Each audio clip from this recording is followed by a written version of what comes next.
Hello and welcome back.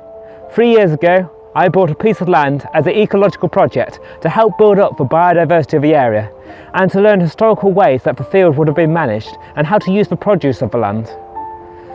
This is an update on the progress so far.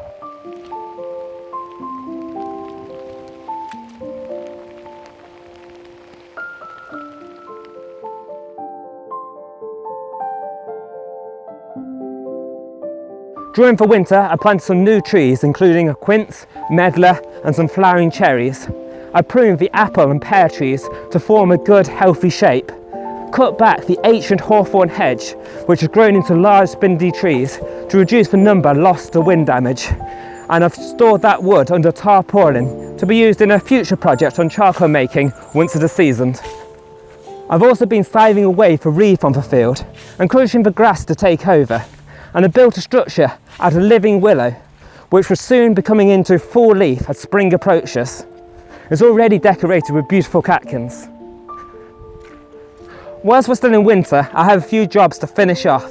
I spray the fruit trees with a natural seaweed wash to remove the dirt and lichen from the tree, where pests can lay their eggs. I continue to remove the reed and docks from the field whilst I have the time. And I cut back the gorse, which is taking over the top section of the field. Just as spring arrives, I remove the grafting tape from some of the trees which I budded. I was not very successful last year, and so it's a skill which I'm still trying to master. The meadows have been lovely and short since the last cut in autumn. As spring approaches, the grass will start to grow, and I'll have to put in a lot of effort to keep the meadows well kept. We'll soon start to see whether mowing has paid off and encourage for wildflowers to spread.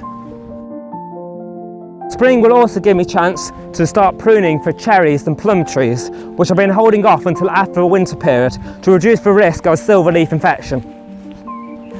As we progress into summer, I'm going to a scythe festival, so I hope to bring back new tips on scything techniques. I'm looking forward to my next updates and videos.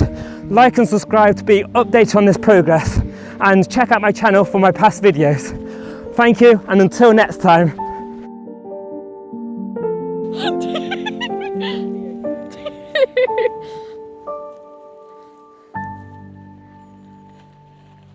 Oh, you planted it again. Oh, no you haven't.